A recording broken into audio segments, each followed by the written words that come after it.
सभी का स्वागत है इस नई वीडियो में जिसमें हम लोग बात करने जा रहे हैं हमारे टॉपिक के बारे में, जिसका नाम है 1989 के बाद की राजनीति। तो इससे पहले वाली वीडियो में हम लोगों ने 1989 तक की जो राजनीति थी उसको हम लोगों ने बहुत अच्छे ढंग से देखा था। हम लोगों ने देखा था कि 1989 में आखिरी टाइम पे राजीव गांधी की सरकार थी। 1987 में राजीव गांधी ने एक शांति सेना भेजी थी श्रीलंका में, और 1989 में वो शांति सेना वापस बुला ली गई थी। तो 1989 तक राजीव गांधी का कार्यकाल था, और 1989 में एक चुनाव होते हैं। तो 1989 में जो चुनाव होते हैं उनके बारे में हम लोग देखते हैं। देखिए 1989 के चुनाव में कांग्रेस हार गई थी। कांग्रेस हार गई थी का मतलब है कि कांग्रेस को बहुमत प्राप्त नहीं हुआ था। तो जब कांग्रेस को बहुमत प्राप्त हुआ ही नहीं था तो कांग्रेस सरकार नहीं बना सकती थी। और कांग्रेस अगर चाहती, इफ कांग्रेस वॉन्ट, तो वो सरकार बना सकती थी। यानी कांग्रेस के पास इतना समर्थन था, इतना बहुमत था कि अगर कांग्रेस चाहती तो वो सरकार बना सकती थी। परंतु कांग्रेस ने कहा कि नहीं, हम लोग सरकार नहीं बनाएंगे। तो क्या हुआ भाई 1989 का चुनाव। तो देखिए 1989 के चुनाव में क्या होता है। 1989 के चुनाव में कांग्रेस हार जाती है। मतलब कांग्रेस को हम इसको लिख सकते हैं, कांग्रेस को बहुमत नहीं मिलता है। कांग्रेस को बहुमत नहीं मिलता। तो देखिए जब कांग्रेस को बहुमत नहीं मिलता तो कांग्रेस पार्टी सरकार भी नहीं बना पाती है।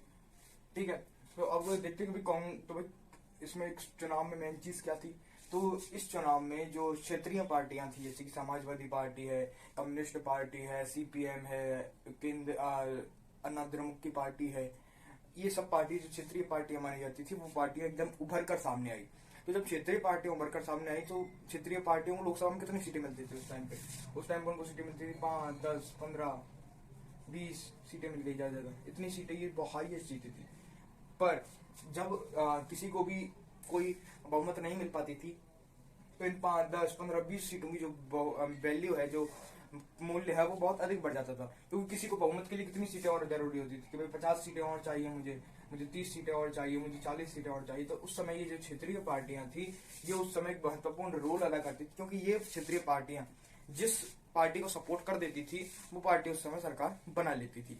तो उस समय कई सारी क्षेत्रीय पार्टियों का उदय हुआ। समाजवादी जो पार्टी आज हम लोग देखते हैं उसका जो उदय किया था वो कांशीराम जी ने किया था। ठीक है, तो देखते हैं। तो भाई ये क्षेत्रीय पार्टियों, तो इसमें क्या हुआ था कि क्षेत्रीय पार्टियों का जो है वो प्रभुत्व सामने आया था। किसमें, कौन से चुनाव में? 1989 के चुनाव में। 1989 के चुनाव में क्या हुआ था भाई, क्षेत्रीय पार्टियों का बहुमत प्रभुत्व सामने आया था। क्षेत्रीय पार्टियों का प्रभुत्व सामने आया था। प्रभुत्व सामने आया कि क्षेत्रीय पार्टियों भी सरकार बना सकती है।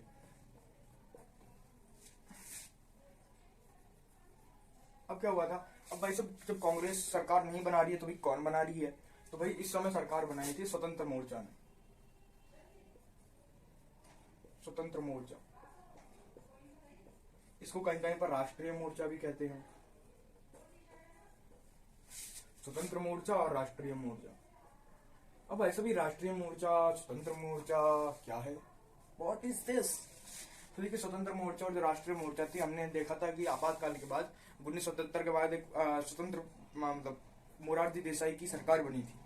तो वो जो सरकार की जो पार्टी थी स्वतंत्र जनता दल, वो जो जनता दल था उसी की एक टूटी फूटी तस्वीर हम लोग कह सकते हैं जो स्वतंत्र मोर्चा और राष्ट्रीय मोर्चा थी, जिसका जो नेतृत्व कर रहे थे वो कर रहे थे वीपी सिंह।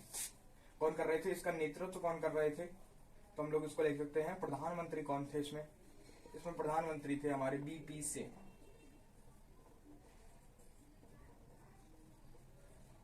वीपी सिंह का अगर पूरा नाम देखें तो वीपी सिंह का पूरा नाम था विश्व प्रताप सिंह। विश्व प्रताप सिंह, विश्व प्रताप सिंह। ठीक है, ये उनका पूरा नाम था। तो ये प्रधानमंत्री बने थे स्वतंत्र मोर्चा की सरकार थे। अब इसमें क्या हुआ था कि इस सरकार में जो महत्वपूर्ण बात है देखने की वो ये है कि जो बीजेपी है,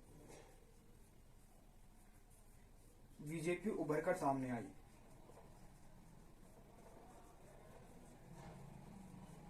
देखिए हम लोग जानते हैं 1980 में अटल बिहारी वाजपेयी के नेतृत्व में बीजेपी भारतीय जनता पार्टी की स्थापना की गई थी, तो इस समय तक क्या हुआ, जो बीजेपी है वो एक बहुत कांग्रेस की तरह ही एक राष्ट्रीय दल के रूप में उभर कर सामने आई।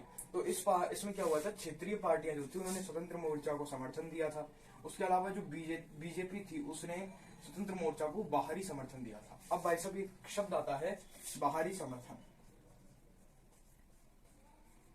बाहरी समर्थन का मतलब क्या होता है? तो देखिए, बाहरी समर्थन का मतलब होता है कि भाई हम सरकार में साझेदारी नहीं करेंगे, यानी कि हमारा कोई व्यक्ति सरकार में कोई मंत्री नहीं होगा, किसी भी पद पर आसीन नहीं होगा। पर अगर आप कोई भी मतलब अगर इसका सीधा सीधा मतलब है कि अगर संसद में आपके खिलाफ नो कॉन्फिडेंस मोशन लाया जाता है यानी अविश्वास प्रस्ताव लाया जाता है, तो उस अविश्वास प्रस्ताव में हम आपके ऊपर विश्वास मत देंगे। इसका सीधा सा मतलब ये होता है बाहरी समर्थन का। जो महत्वपूर्ण काम इसमें करता है कि हाँ भाई, अगर आपके ऊपर अविश्वास प्रस्ताव लाया जाता है तो हम आपको विश्वास मत देंगे और आपकी सरकार को बचाकर रखें। ठीक है, तो इस हिसाब से ये जो 1989 का चुनाव है खत्म होता है। अब 1989 के चुनाव से एक बहुत बड़ी चीज बाहर निकल कर आती है, जिसको हम लोग देखते हैं गठबंधन का युग। तो देखिए, गठबंधन का युग क्या होता है? तो आज तक भारत में यानी 1989 तक भारत में एक ही दल की सरकार रही थी या रहती थी, यानी कि कांग्रेस पार्टी जो थी वो सबसे बड़ी पार्टी थी, वही सरकार बनाती थी, वही सब काम करती थी। एक बार बीच में एक सरकार और बनी थी, किसकी? मोरारजी देसाई की, पर वो ज्यादा दिन तक नहीं चल पाई थी। पर अब कई क्षेत्रीय पार्टियों का उदय हो चुका था, वो क्षेत्रीय हित को लेकर सामने आ रही थी। तो देखिए, यहाँ पर गठबंधन का युग प्रारंभ हो चुका था। अब गठबंधन के युग का प्रारंभ होने का प्रमुख कारण क्या था, कहीं कहीं पर देख लेते हैं, थोड़ा सा उसके बारे में समझ लेते हैं। तो मान लीजिए ये हमारा देश है भारत, ठीक है, ऐसा तो नहीं है मुझे पता है, पर मान लो मैं बनाऊंगा वो बहुत बदल लगेगा। देखिए, इस क्षेत्र से अगर इसी क्षेत्र का कोई आदमी उठकर खड़ा हो और उस क्षेत्र से कहे कि भाई मैं इस क्षेत्र की समस्याओं को लेकर आया हूँ, इस क्षेत्र का कहे कि मैं इस क्षेत्र की समस्याओं को लेकर आया हूँ, मैं इस क्षेत्र की समस्याओं को लेकर आया हूँ, मैं इस क्षेत्र की समस्याओं को लेकर आया हूँ, मैं इस क्षेत्र की समस्याओं को लेकर आया हूँ, मैं इस क्षेत्र की समस्याओं को लेकर आया हूँ, मैं इस क्षेत्र की समस्याओं को लेकर आया हूँ। पर ये तो क्या हो गया भाई लोकसभा में। पर अगर इसी क्षेत्र से कोई बहुत बड़ी पार्टी बन जाए, यानी कि अब मान लीजिए अगर भाई बाहरी कोई पार्टी बनती है, कांग्रेस और बीजेपी एक राष्ट्रीय दल है। अब राष्ट्रीय दल क्या होता है कि भाई वो राष्ट्रीय स्तर पर पार्टी होती है, उसका कोई क्षेत्र स्थिर नहीं होता है। तो उसी तरीके से जो क्षेत्रीय पार्टी होती है उनका स्थिर होता है कि भैया हम राजस्थान की क्षेत्रीय पार्टी हैं, हम बिहार की हैं, हम उत्तर भारत की क्षेत्रीय पार्टी हैं, तो उस तरीके से उनका क्षेत्र स्थित होता है।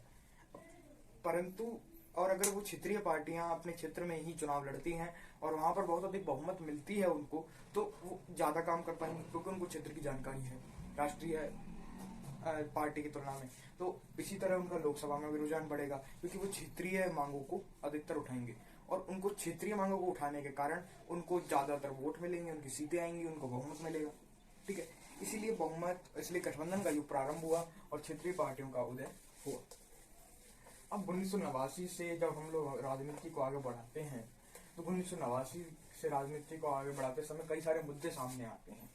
पहले उन मुद्दों को देख लेते हैं, फिर आगे की राजनीति को समझने में आसानी होगी कि भैया ये काम इस राजनीतिज्ञ ने क्यों किया।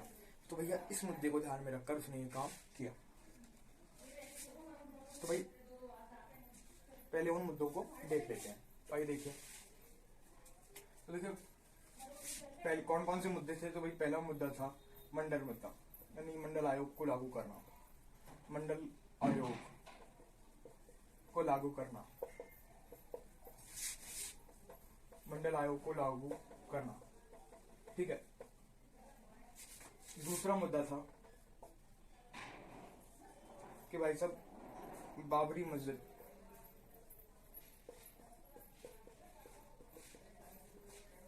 का गिरना।